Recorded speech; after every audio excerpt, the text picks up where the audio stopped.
12வது நினைவுக்கு வந்திருக்கக்கூடிய போற்றுதலுக்கும் மரியாதைக்குரிய இந்த வெள்ளூர் நகரத்துடைய பிரமுகர்கள், வெள்ளூர் மாவட்டத்துடைய பிரமுகர்கள், எல்லோருடைய பேரையும் சொல்லணும்னு எனக்கு ஆசை இருந்தாலும் நேரம் கருதி எல்லோருடைய பாதம் தெரிந்து என்னுடைய கருத்துக்களை முன்வைக்கிறேன். வெள்ளையப்பஞ்சி இறந்தது அடிப்படையிலே அடிப்படைவாதம், பயங்கரவாதம். இதை பற்றி நான் விரிவாக நிறைய சொல்லிட்டாங்க. இதுக்கு அடிப்படை காரணம் நம்ம ரொம்ப தெரிஞ்சுக்கொள்ள முக்கியமான காரணம், இன்றைக்கு பாரத நாட்டிலேயே பயங்கரவாதிகளுக்கு ஒரு புகலிடம் அப்படின்னு சொன்னா அது இன்றைக்கு தமிழ்நாடா இருக்கு. அதே போல பிரிவினைவாதிகளுக்கு ஒரு புகலிடம்னா அது நம்முடைய தமிழ்நாடா இருக்கு. அதே போல நக்சலைட் இயக்கங்களுக்கும் இன்றைக்கும் ஒரு கால் கொடுக்கக்கூடிய ஒரு முக்கியமான இடமா இருக்கிறது இன்றைக்கு தமிழ்நாடு. இப்ப சமீபத்தில் பார்த்தீங்கன்னா வரக்கூடிய ஜூலை 6ஆம் தேதி ஸ்டேட் பாதிரியார் என்ற நக்சலைட்டுக்கு இந்த அரசாங்கம் ஒரு சிலை வைக்கிறதுக்காக திருச்சிக்கு அருகில் உள்ள முடிவு பண்ணியிருக்கிறாங்க. அது இப்போ சமீபம் நடக்கும் போது அதுக்காக நம்ம எதிர்ப்பு தெரிவித்து போலீஸெல்லாம் கவனிக்கிறாங்க. இதற்கு ரொம்ப முக்கியமான காரணம் என்ன, இந்த தமிழகம் இன்னைக்கு பாரத நாட்டிலே இந்த மாதிரி பிரிவினைவாதிகளுக்கு, பயங்கரவாதிகளுக்கு மற்றும் நக்சல், கம்யூனிசம் எல்லாத்துக்கும் ஒரு அடிப்படை சப்போர்ட் உள்ள பகுதியாக இன்றைக்கு நம்ம தமிழகம் வழங்குது. அதற்கு ஒரு அடிப்படை காரணம் என்ன நம்ம யோசிச்சு பார்க்கணும். இந்த திராவிட இயக்கங்கள் சொல்றாங்களே, இந்த திராவிட இயக்கங்கள் அடிப்படை என்ன? அடிப்படை இந்த கிறிஸ்தவம். அந்த காலத்துல நீங்க பாத்தீங்கன்னா எல்லா கிறிஸ்தவ அமைப்புகளும் இந்த திராவிட இயக்கத்தை மையமா வச்சுதான் வளர்ந்துருக்கிறாங்க, இன்னைக்கு வளர்ந்துட்டு இருக்காங்க. இன்னைக்கு தமிழகத்துல இந்த திராவிட முன்னேற்ற ஆட்சி வந்தோடனே கிறிஸ்தவனுடைய ஆட்டம் அளவுக்கு அதிகமா இருக்கு, ரொம்ப ரொம்ப அளவுக்கு அதிகமா இருக்கு. அதற்கு அடிப்படை காரணம் என்ன? இது நம்முடைய ஆட்சி நடக்குது அப்படின்னு சொல்றாங்க. அவங்க சொல்றாங்க நாங்க போட்ட பிச்சையில தான் இந்த கவர்மெண்ட் நடந்துட்டு இருக்கு அப்படின்னு பெரிய பெரிய பேராயர்கள் அவங்க எல்லாம் சொல்லிட்டு இருக்கிறாங்க. இதெல்லாம் நம்மளுக்கு தெரிஞ்ச உண்மைகள். இந்த 3 பேர் சொன்னாங்க, 3 கொலை பண்ணாங்களா, நம்ம அரவிந்த் ரெட்டியா இருக்கலாம், அல்லது பஞ்சாச்சரமா இருக்கலாம், அல்லது நம்ம வெள்ளையப்பனா இருக்கலாம், அல்லது அரவிந்த் ரெட்டியா இருக்கலாம், அப்புறம் பால்கார சுரேஷா இருக்கலாம் மதுரையில. இப்படி எல்லாரையும் கொண்டவன் இந்த 3 பேர் முக்கியமானவன். அவன் எப்படி சுகபோகமா இருக்கிறான்னா அது காரணம் என்ன? இந்த அரசாங்கம். இந்த அரசாங்கமானது இந்துக்கள் 88% நம்மள மதிப்பதே இல்லை, கொஞ்சம் கூட மதிப்பதே இல்லை. வெறும் 12% இருக்கக்கூடிய அந்த சிறுபான்மை மக்களுக்கான ஒரு அரசாக இருக்கு. சிறுபான்மை மக்கள் காப்பாற்றப்பட வேண்டும், அவங்க போற்ற வேண்டும், இரண்டாவது கருத்து கிடையாது. ஆனா பெரும்பான்மை மக்களை போட்டு மிதிச்சுக்கிட்டு தான் அந்த சிறுபான்மை மக்களை காப்பாற்றணும். அது ஒரு நியாயமான விஷயமே அல்ல. ஒரு நாடுன்னா இதுல எல்லாரும் நல்லா இருக்கணும். நம்முடைய முதலமைச்சர் எல்லாம் சொல்றாரு, நாம் எல்லாருக்கும் அரசாங்கம் சொல்றாரு. இதை விட நாங்க கேள்வி சொல்றோம், அண்ட புழுகு ஆகாச புழுகு அப்படிலாம் சொல்லியிருப்பாங்க. இதுக்கு என்ன புழுகு அப்படின்னு எனக்கு சொல்றது தெரியல. இந்த மாதிரி ஒரு பொய் உலகத்துல நீங்க பார்க்கவே முடியாது. எல்லாருக்குமே அரசாங்கம் இருக்குதா? எல்லாரும் சமமா, ஒரு இந்து, முஸ்லீம், கிறிஸ்தவங்க சமமா அந்த அரசாங்கம் பாக்குதா? பாருங்க. நம்ம எல்லாம் நினைக்கிறாங்க தமிழன் அத்தனை பேர் முட்டாள் அப்படின்னு கிட்ட 75 ஆண்டு காலமா இவங்க எல்லாம் பேசிட்டே இருக்கிறாங்க. தமிழனுக்கு அறிவே கிடையாது, சுய சிந்தனை கிடையாது. சுய சிந்தனை இல்லாதவன், சுயமரியாதை இல்லாதவன் சுயமரியாதைன்னு சொல்றான். அவனுடைய நடவடிக்கையெல்லாம் நீங்க கூர்ந்து பார்த்து பாருங்க, அவன் எப்படி நடந்துக்கிறான், அவன் எப்படியா பேசுறான், என்னெல்லாம் பண்றான், எப்படி நடந்திருக்கான்னு பார்த்தா அவன் சுயமரியாதைக்கு சம்பந்தம் இல்லாதவன், அவனை சுயமரியாதை இயக்கன்றான். பெரிய பெரிய பேர அறிஞர் சொல்றான், பேர் அறிவாளி சொல்றான். கொஞ்சம் கூட அறிவுக்கு அவனுக்கு சம்பந்தமே இல்லை. ஆனா நான் தான் பேர் அறிஞர், நான் தான் பேர் அறிவாளி அப்படின்னு சொல்லிட்டே இருக்கிறான். அவனுக்கு அவனே பட்டம் வச்சுக்கிறான். பட்டம் யாரும் சுட்ட வேண்டியதில்லை. இந்த தமிழ்நாட்டில் இருக்கக்கூடிய எல்லாரும் அவனே பட்டம் சுட்டிக்கிறான், அவனே 4 இடத்துல பேசிக்கிறான், சொல்லலாம். இது எல்லாமே தமிழனை முட்டாளாகக்கூடிய ஒரு விஷயம். தமிழன் எல்லாரும் முட்டாளு, நம்ம என்ன சொன்னாலும் கேட்டுக்குவான். இந்த யாரோ ஒரு தந்தை பெரியார் சொல்ற, அவர் என்ன சொன்னார், எனக்கு முட்டாள் தான் தேவை, எனக்கு அறிவாளியே தேவையில்லைனால அது மாதிரி எல்லாமே முட்டாளாகிறான்னு நினைச்சுக்கிறாங்க.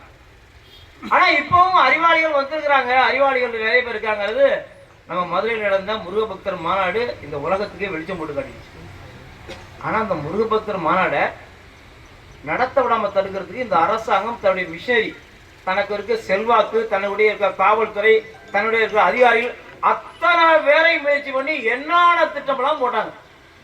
ஆனா கடவுள் நமக்கு முருகனுடைய மாட்டை முருகனை போய் தடுக்க முடியுமா? சூரனே சம்ஹாரம் செஞ்சவர் முருகனு. அப்ப இவங்கெல்லாம் என்ன கதியாவாங்க? அதனால அந்த மாநாடு அவ்வளவு சிறப்பா இதுவரைக்கும் தமிழ்நாட்டுல இப்படிப்பட்ட ஒரு மாநாடு நடந்ததில்லை என்ற ஒரு நடந்தது. உடனே எல்லாரும் வாங்க மாட்டாங்க, முருகப்பத்தி அரசியல் மாநாடு, அந்த மாநாடு, இந்த மாநாடு, இந்த மாநாடு சொல்றான். நீங்க நல்லா வருங்க, தமிழ்நாட்டில மதவாத அரசியலை முதல்ல துவக்கிறது திராவிட கட்சிகள் எல்லாம் ஞாபகம் வச்சுங்க.